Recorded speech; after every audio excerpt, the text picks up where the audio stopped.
place of hurt to a place of joy so quickly?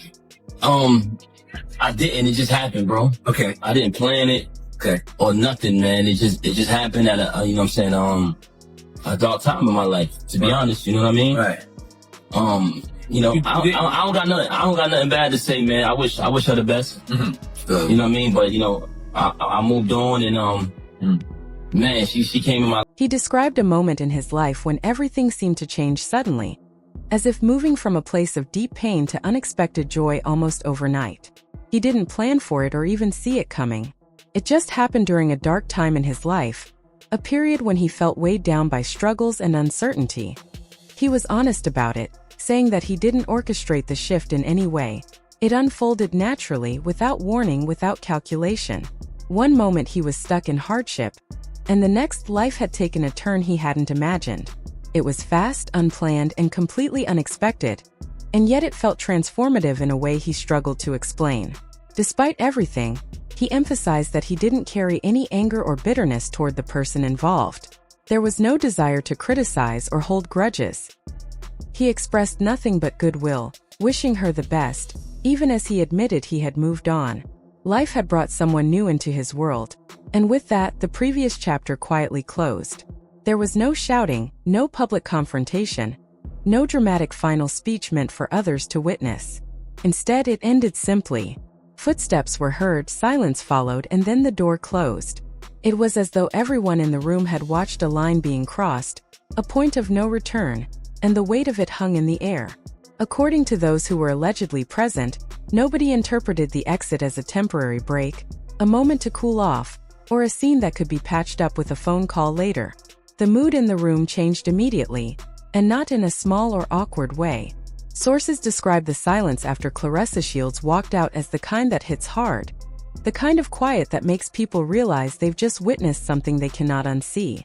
The first thing noticed, some say, wasn't a gasp, a reaction, or even a comment. It was the music still playing, floating in the background as if it hadn't yet realized that the room had just shifted completely. Meanwhile, Papoose, a man who spent years building a public image of loyalty and stability, remained seated. He didn't follow her, didn't call her back, didn't move. He just sat in quiet stillness while everyone else tried to catch up with the weight of what had just happened. And yet, according to sources, this walkout wasn't even the most defining moment of that evening. Allegedly, several minutes before she stood up, Papoose quietly said 4 words that caused people at the table to exchange the kind of looks nobody wants to be caught giving. No shouting, no dramatic gestures. Just 4 calm words aimed at the table. And those words, according to observers, set everything off. The reason the exit hit so strongly is because Claressa Shields is no ordinary person. Born in Flint, Michigan, she won Olympic gold at 17 and again at 21. She earned multiple world titles across different weight classes, becoming one of the most decorated fighters of her generation. Her public persona is built on dominance inside the ring and composure outside of it, which is why her silent, no-drama exit landed with a force that words or arguments could never match. Papoose, whose real name is Shimali Maki and whose career is rooted in loyalty and reliability, has long been known as someone who stays when others leave, who shows up when others disappear. That reputation is central to his identity, which is why sources claim those 4 quiet words damaged that image more than anyone expected. People following their relationship say tension had been building for months. While they appeared one way publicly, privately things were very different. Weeks earlier, Claressa reportedly asked a direct question about their relationship. She wasn't angry or confrontational, just seeking clarity after a long period of patience. Papoose's response, observers say, was careful and measured, designed to appear responsive without truly resolving anything. Claressa seemed to understand this immediately. After that, small details began to look different in hindsight. Changes in social media posts, interviews, and other public moments suddenly seemed less random and more like a performance designed to mask private struggles. When the final moment arrived, the quiet exit was the most powerful move available. There was no speech, no social media post, no confrontation. Just footsteps, silence, and a door closing behind her. She wielded silence like a weapon, with the same precision she uses in the ring. Papoose, remaining seated and unmoving, reportedly responded to that silence in a way that conveyed more meaning than words ever could. Observers say the audacity of the setup was extraordinary. The tension in the room lingered. Someone eventually asked if Papoose would go after her. He looked down, shook his head and quietly said, "Not tonight." Those two words reportedly conveyed far more than a long explanation ever could. Later, he posted 5 words online without context, which were deleted after a short time but quickly captured and shared by thousands. 2 hours after the door closed, Claressa sent a simple message to a close confidant. "I'm okay now." Sources say that single sentence carried the weight of everything that had come before, reflecting both her composure and the intensity of the preceding hours. In the end, this moment was not a sudden collapse or a dramatic scene.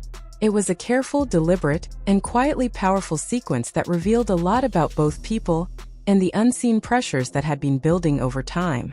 The quiet exit, the brief words, the fleeting social media post, and the understated private message all point to a story far larger than what appeared in public. A story shaped by careful choices, timing, and the irreversible weight of decisions finally made. After the door closed behind her, Claressa Shields did not make a single dramatic move online. She didn't delete old posts, post an emotional statement, or spiral into public commentary. There was nothing but silence, deliberate and intentional, not reactive or rushed. According to sources close to her, that quiet was a choice.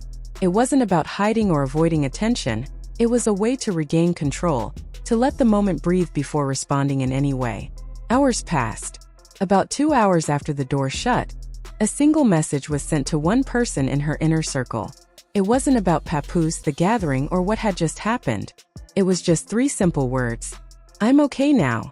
Those 3 words, sources say, conveyed far more than any lengthy explanation ever could. They carried the weight of what the previous hours must have felt like: tension, reflection, and the quiet release of a difficult moment finally passing. Observers say the surface-level reactions missed the bigger picture. The gathering itself was not a random meetup or a casual social evening. According to people familiar with the situation, it was carefully planned. Both Claressa and Papoose were aware that a crucial conversation had to happen, but it was arranged in a semi-public setting among their circle, rather than behind closed doors. That choice, sources claim, speaks volumes. One reason for the semi-public setup, insiders say, was the belief that having others around might prevent the conversation from escalating too far. Ironically, that strategy backfired. The semi-public environment did not reduce the tension, it only made the fallout more visible and harder to ignore. There is also talk of a mysterious figure in the background, someone connected to both sides, whose name has not been publicly mentioned in any version of the story. This person reportedly recommended the semi-public format and knew the conversation needed to happen. Since the events unfolded, they have stayed unusually quiet, adding to the intrigue surrounding the night. Adding another layer to the story, sources claim there is a recording from that evening. 19 minutes of clear audio. The person who recorded it, they say, didn't plan to leak it. It began innocuously, but within minutes, it became clear that the conversation was too significant to remain private. The recording reportedly captures the full progression: the calm exchanges at the start, the gradual buildup of tension, and the moment when the discussion hit the real pressure point. Something far deeper and more personal than outside observers had realized. At one point, Papoose allegedly spoke in a quiet but unmistakable way, causing the room to go still. The impact, sources insist, was not shocking or dramatic, but irreversible. Unlike shocking moments that can be explained away or dismissed, irreversible moments cannot be undone. No one has publicly confirmed the exact words, but multiple insiders describe the effect with the same word: irreversible. The recording has not been released yet. Sources say it's being held for a specific moment when its public release would make the most sense, potentially revealing the full story to those who only have fragments. Until then, Claressa's team has been navigating 2 pressures.